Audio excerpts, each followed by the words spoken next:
रामचंद्र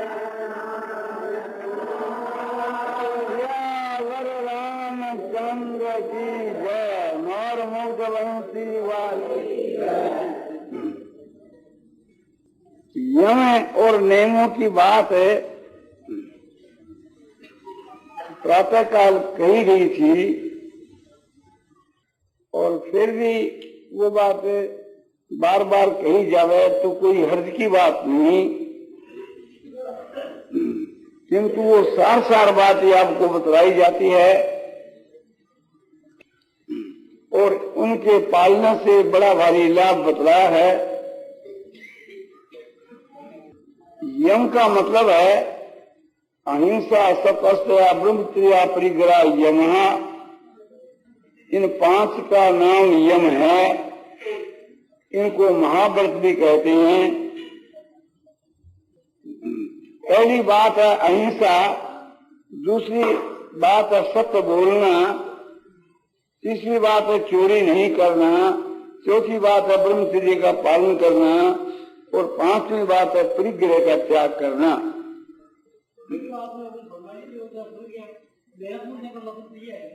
हम यम नियम का पालन किया नहीं है पूरा, किया नहीं है।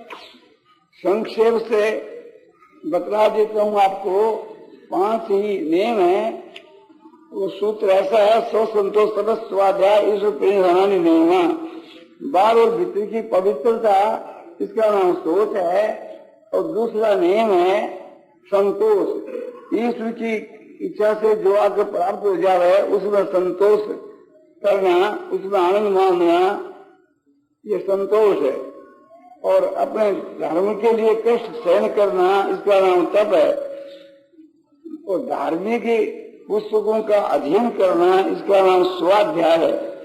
और ईश्वर के नाम का जप और ध्यान करना, ये ईश्वर परिधान है और इसी को ईश्वर की भक्ति भी कहते हैं। तो ये 5 नियम है। पहले जो 5 बतलाए यम, ये 5 नियम। तो 5 नियमों के पालन करने से ईश्वर की भक्ति अपने बिना करे करें तो इस विषय में ये बात है कि इसके अंतर्गत ईश्वर की भक्ति है। 5 जो नियम है, 5वां नियम जिसका नाम खुद ईश्वर परिधान है, उसका मतलब ही है कि ईश्वर की भक्ति। तो ईश्वर परिधान तो यम और नियमों का खास अंग है। यहाँ तक बतलाया शास्त्रों के मां कि समाधि सिद्धि ईश्वर परिधानात। ईश्वर परिधान से समाधि की सिद्धि हो जाती है, मैंने ईश्वर की भक्ति से। तो केवल ईश्वर की भक्ति से कार्य की सिद्धि हो जाती है। और ये जो है कि यम और नियमों का जो पालन है, ये हमारे लिए भक्ति में बहुत सहायक है।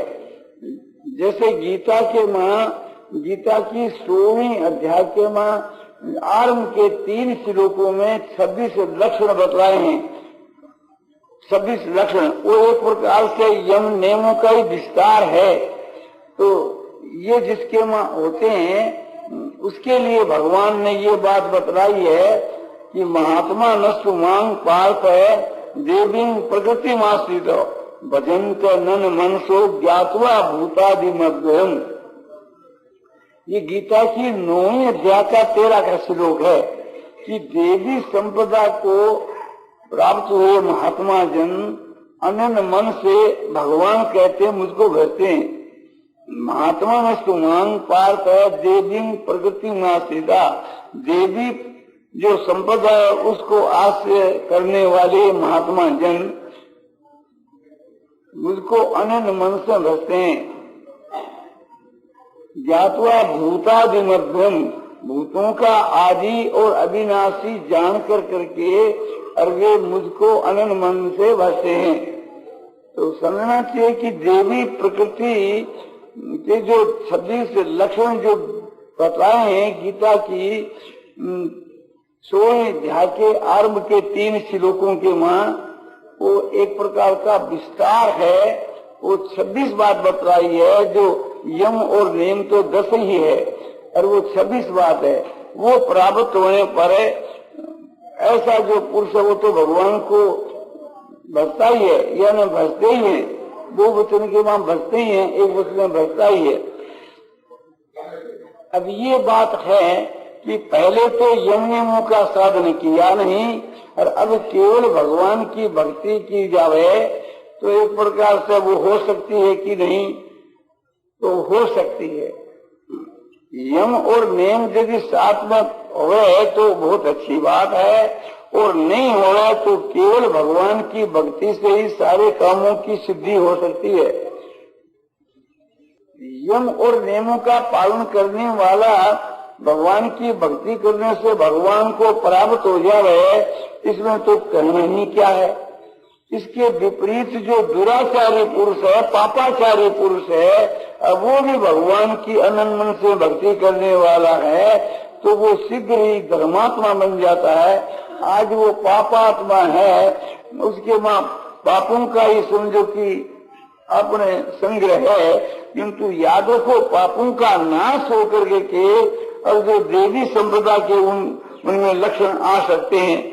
तो यम और नियम भगवान की भक्ति के प्रभाव से आ सकते हैं। भगवान के नाम का जप, भगवान के स्वरूप का ध्यान, यही है ईश्वर की भक्ति के दो प्रधान अंग। महर्षि पतंजलि ने भी ये बात कही है और हमारे शास्त्रों में और भी जगह ये बात आती है। तो भगवान के नाम का जप, भगवान के स्वरूप का ध्यान करने से भी सारे पापों का नाश होकर के और सारे दुर्गुण और दुराचारों का नाश होकर के और उसके वहां देवी संपदा के लक्षण अपने आप ही आ सकते हैं।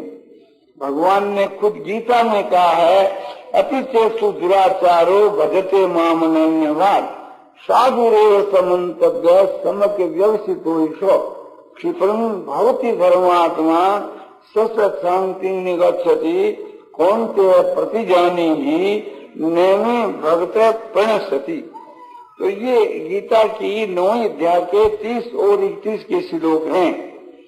इनका भाव यह है कि जो मुझको अनन्य भाव से भजने वाला है, जो एक निष्ठ होकर मेरा भजन करने वाला पुरुष है, वो अतिशय दुराचारी भी क्यों नहीं हो, वो क्षिप्रं भवति धर्मात्मा, शीघ्र ही धर्मात्मा बन जाता है।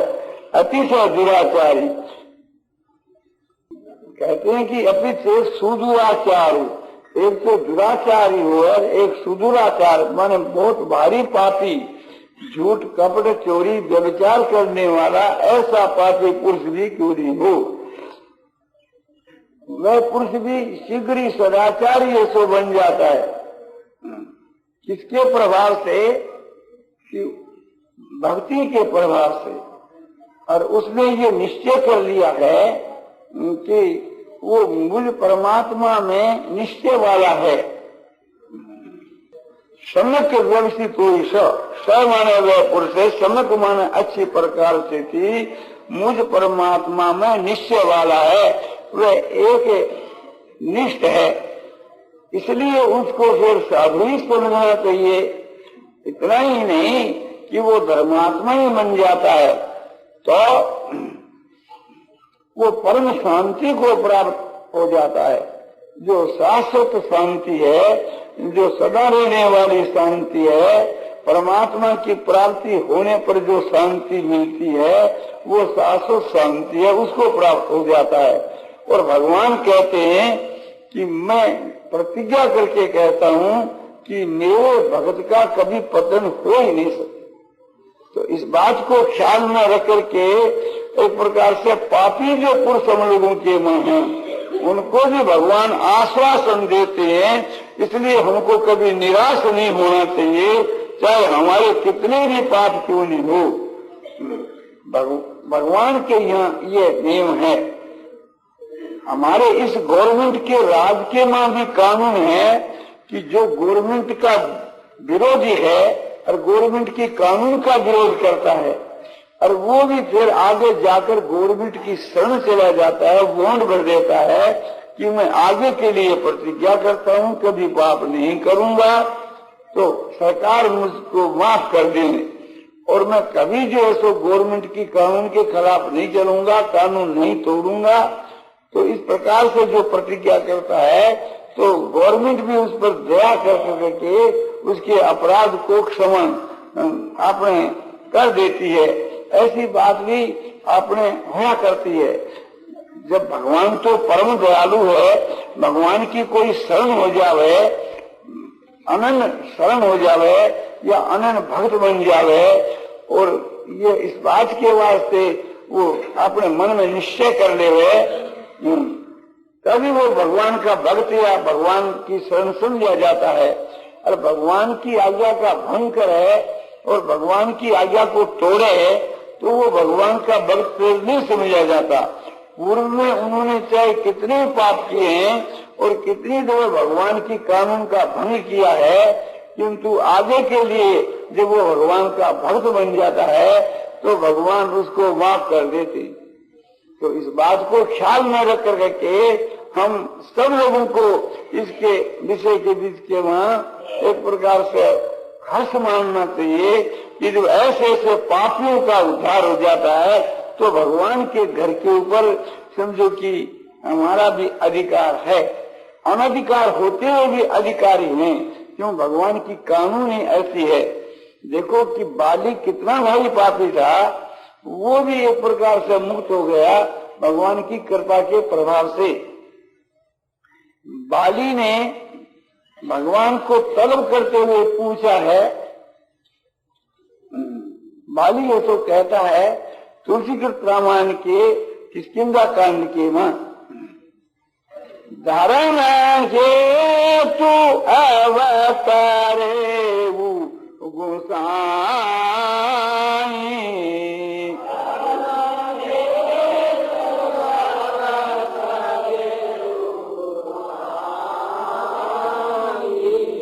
मारे हूँ मोही व्याद की इनाई,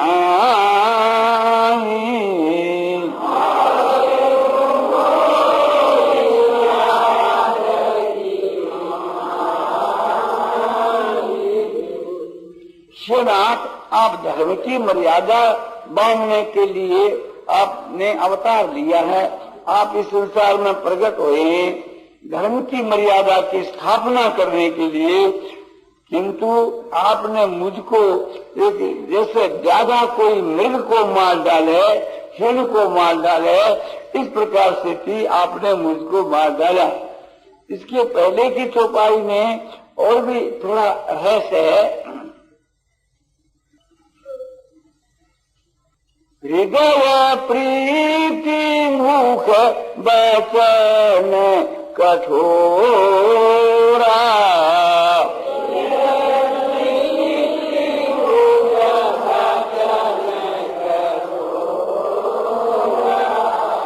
बोले चितई राम की ओरा,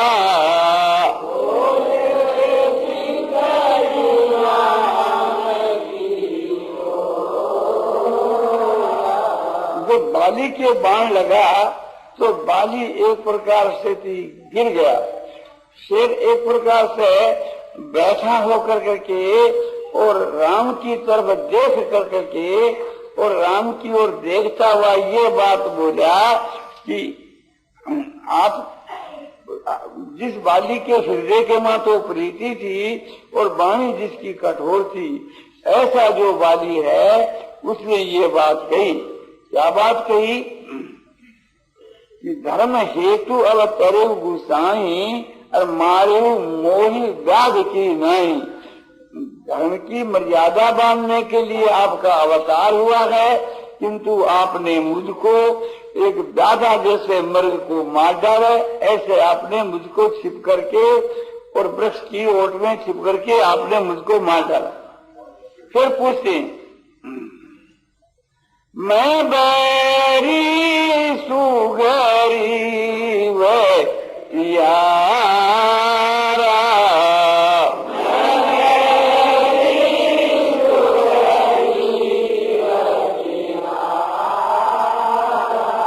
और कारण कवन मोही प्रभु उमारा,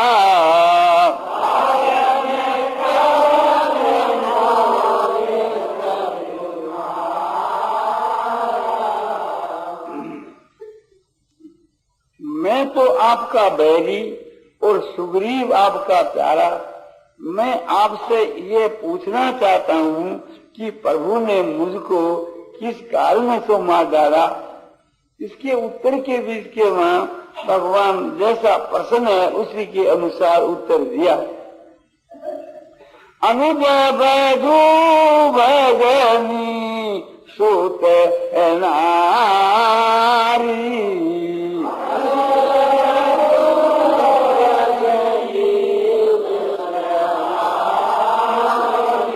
अरे सुने सठ कन्या ये सन सारी।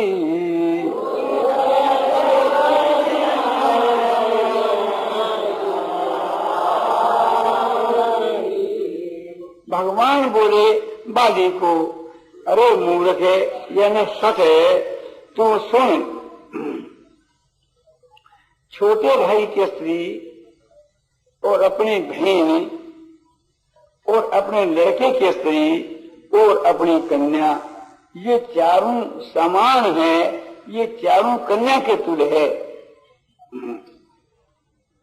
या को कुदृष्टि बिलोकगी जोई।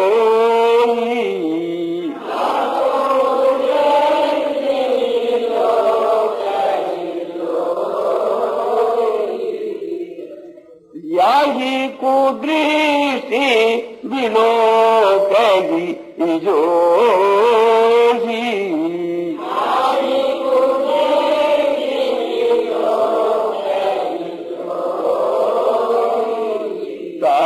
बदे कछु पापन होगी।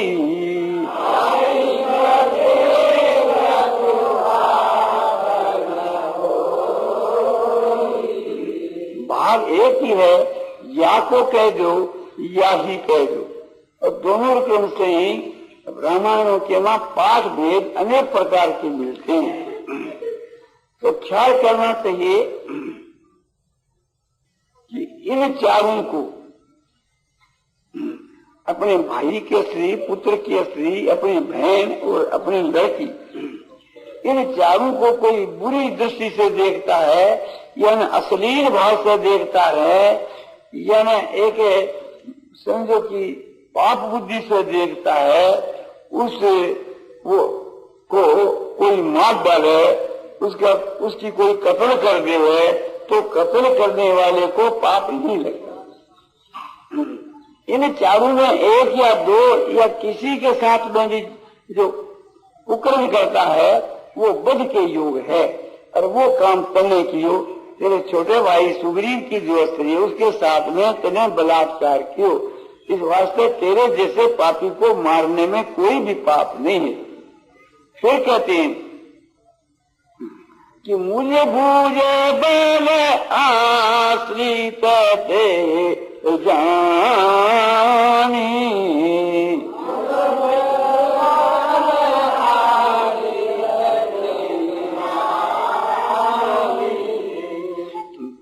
मारा चरसी अधम अभिमानी।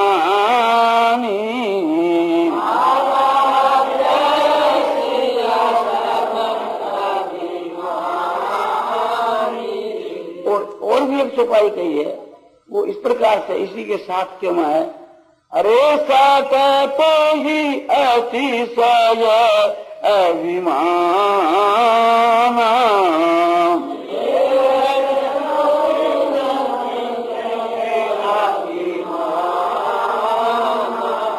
नारी शिखावन करसिन काना।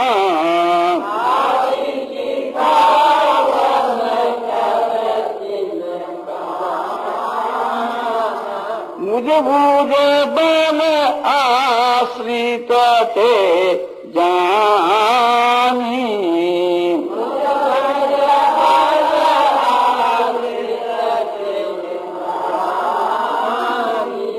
मारा सहसी अधम अभिमानी।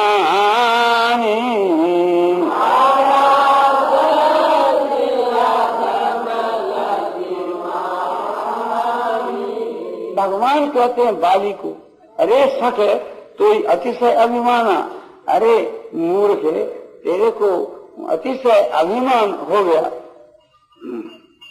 नारी सिखावन करसीन काना, तेरी जो स्त्री तारा है उसने तेरे को उपदेश दिया, तेरे को ये बात जना दी कि सुग्रीव के साथ मदद करने वाले जो हैं वे बड़े भारी समझो बल के सागर हैं, किंतु तूने तो ध्यान ही नहीं दिया। मूर्ख एक प्रकार, अरे सठ, अरे अभिमानी, अरे आधम नीच, तू मेरे भुजा के बल के आश्रित समझ करके भी फिर उसको मारना चाहता है। जब ये बात कही तो बाली समझ गया कि भगवान के सन्मुखी चतुराई करने से काम नहीं चलेगा, यहाँ तो सरल होकर के एक प्रकार से अपने भगवान की शरण होने से काम चलेगा। तब वो बाली जो जिसकी वाणी बड़ी कठोर थी, बहुत ही कोमल वाणी हो गई और भगवान की शरण होकर करके और बाली ऐसो कहा, सुनहु राम स्वामी सुवग चलन चातुरी मोर।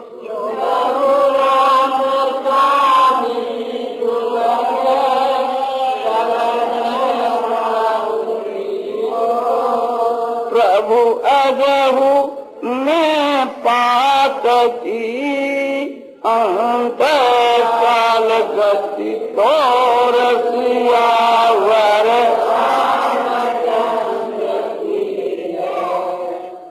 गदगद होकर के और बाली ऐसो बोला, सुनो ये सुनो के माँ कैसा स्वारस्य है कि हे राम, हमारे मालिक थोड़ा ध्यान देकर हमारी बात को सुनो तो सही।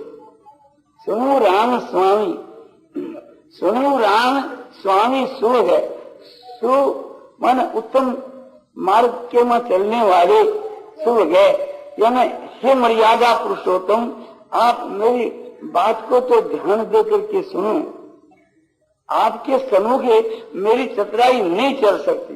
क्या प्रभु अजहू में पात की, अजहू में अजहू के मां भी स्वार्थ भरा हुआ है, मैं पापी तो था, इसमें कोई शंका की बात नहीं, किंतु जब आप हमारे सन्मुख विराजमान हो रहे हैं, मैं आपके चरणों में पड़ा हूँ, मरने के समय के बीच के माँ, अब आपके सामने हूँ, तो क्या अब भी मेरे पाप बाकी है जो आप मुझको अजम कह रहे हो।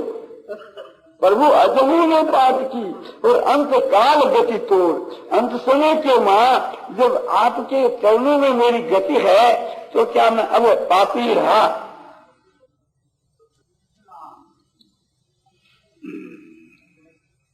ये बाले की प्रेम भरी वाणी को सुन करके, विनय युक्त वाणी को सुन करके, जो अति एक प्रकार से थी मृदु जो वाणी है, कोमल जो वाणी है, सुन करके भगवान भी पानी पानी हो गए।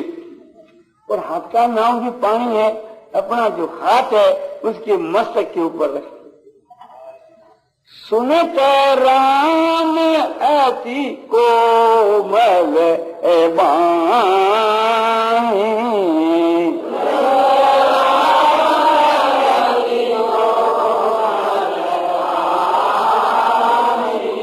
और बाली शीस परसा निज पानी।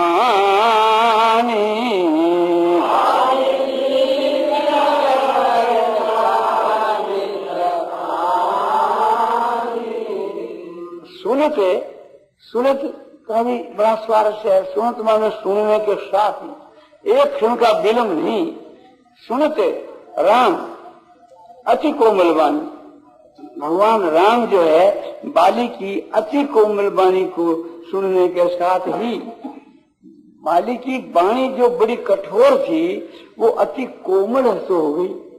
तो सुने तो राम अति कोमल वाणी, क्या किया राम ने कि बाली शीश परसा निज पानी, बाली के शीश के ऊपर अपने हाथ को रख दिया, हाथ से बाली के मस्तक को स्पर्श किया भगवान ने।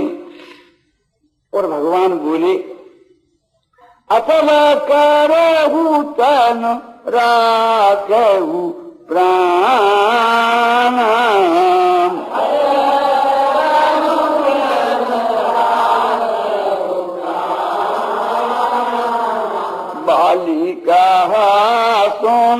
कृपा निधान।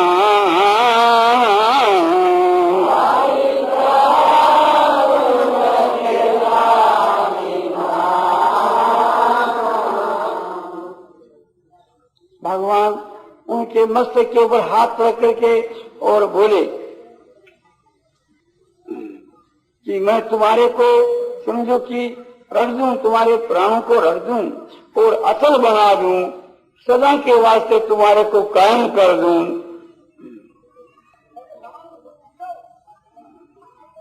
अचल करो तम राखो प्राणा, मैं तुम्हारे प्राणों को रख दूं, अचल बना दूं। इसको सुनकर के बाली उत्तर देता है। बाली कहा सुन कृपा निधाना, हे कृपा के निधान मेरी बात को सुनो। बाली ने कहा, बाली बोले कि हे कृपा निधान मेरी बात को सुनो। बाली कह रहा जनम जनम मुनि यतन कराही,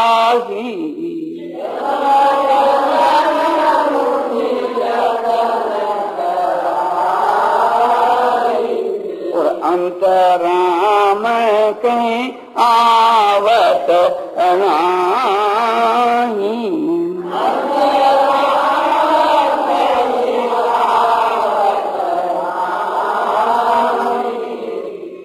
अंतराम कहीं आवत नाही।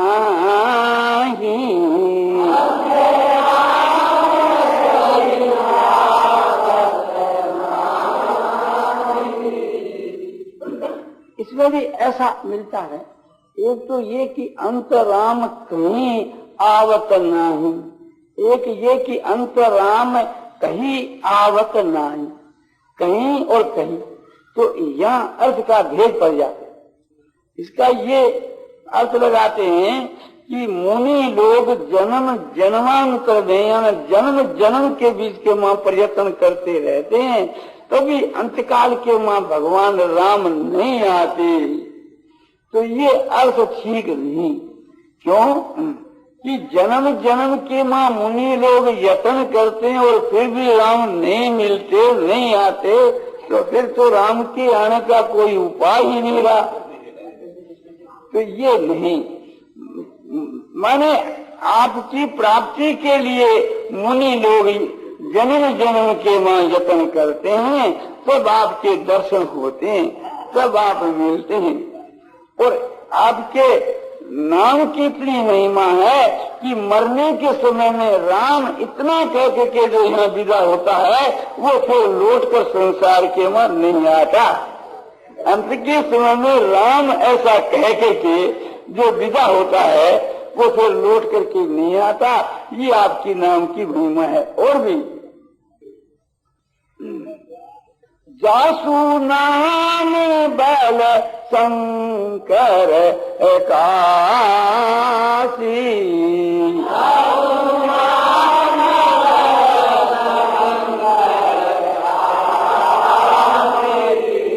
जीत सब सम गति अविनाशी,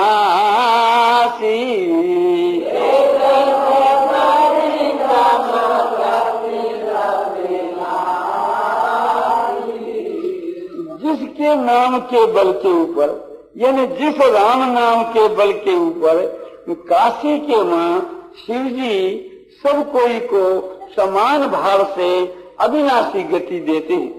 जिसके नाम के बल पर शिव जी महाराज जो है काशी में जो राम नाम के आधार के ऊपर और सबको समान भाव से, चाहे मनुष्य हो चाहे पशु पक्षी कोई भी क्यों नहीं हो, सबको अविनाशी गति देते हैं। ऐसे आपके नाम की महिमा है, फिर आपकी तो बात ही क्या है। ऐसे जो आप जिसके नाम की ये महिमा और जिसके ध्यान के लिए मुनि लोग प्रयत्न करते हैं, तब आपके दर्शन होते हैं, और जिसके नाम के बल के ऊपर शिव जी काशी में अविनाशी गति देते हैं, वही राम आज मेरे नेत्रों के सन्मुख है। ममलोचन गो चर तो ही आवा,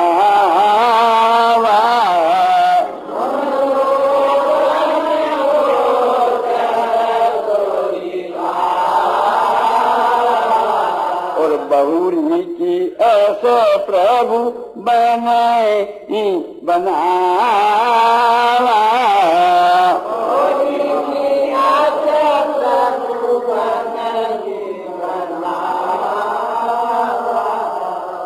बहुरी की ऐसे प्रभु, बहुरी की प्रभु ऐसे, अर्थ एक ही हो जाता है। कहीं तो पाठ बहुरी की प्रभु ऐसे और बहुरी की ऐसे प्रभु, दोनों क्रम से पाठ मिल जाता है, इसलिए अर्थ एक ही होता है, तो कोई आपत्ति की बात नहीं। तो यहाँ ये अर्थ